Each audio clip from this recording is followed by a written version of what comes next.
I don't know why we don't have nuclear cars. Oh, God. I do.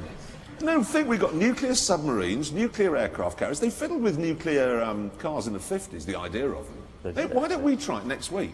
We'll build a nuclear car. I mean, how hard can it be? Jeremy, last week you tried to build a simple police car and the wheel fell off. I think nuclear fission's a bit advanced for now. Well, just don't let me do the concrete that surrounds the reactor. I've made it leak, and now I've got two heads. Look, I've been thinking, you know, the government's very keen for us to embrace electric cars. I was wondering, what if, on all the motorways in Britain, you put over the top of them a sort of metal grid fed with mains electricity? What, you mean like Dodgers? Exactly. So you leave home, you drive to the motorway with your normal petrol engine, then you extend an antenna, you pull onto it, ABBA's Dancing Queen starts, all the change falls out of your pockets, and you're on your way to Scotland. Well done, James. You've just invented the electric train. No, Moving on. No, he hasn't. He hasn't, because if you think about it, a train stops in a station, then you've got to get from there home, and there's just some Nissan full of vomit, basically. This way, you get to your motorway turn-off, start your normal engine, you can... Why don't they do that?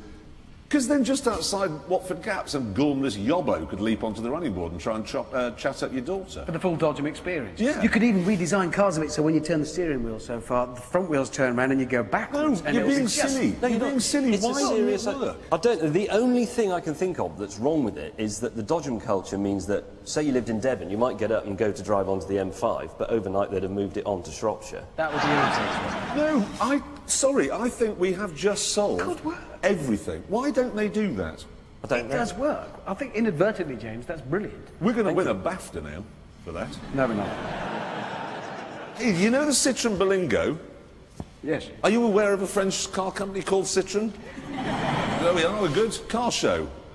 He's wondering why you're not Ray Mears. That's what it is. Look, the thing is, right, Citroën have introduced this new car called the Berlingo. We've got a picture of it here, the new one, new version, there it is. Now, it's the first car ever to have a ski box in the roof, actually built in, so technically that's the first car ever to have a loft.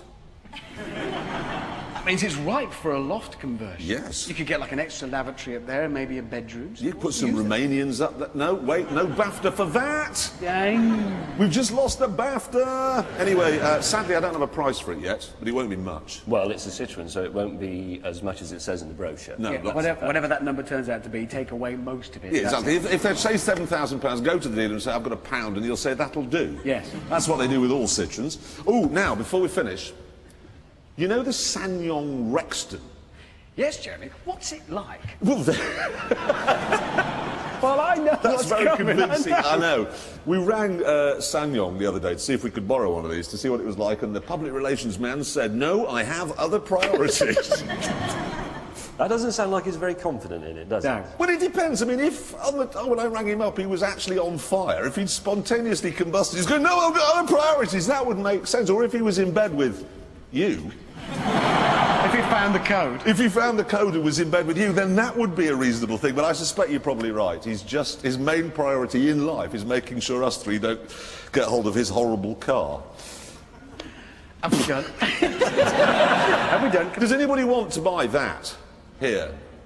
So that's 100% of British people don't want a SsangYong Rexton. Another survey, and you're right. It's a top survey.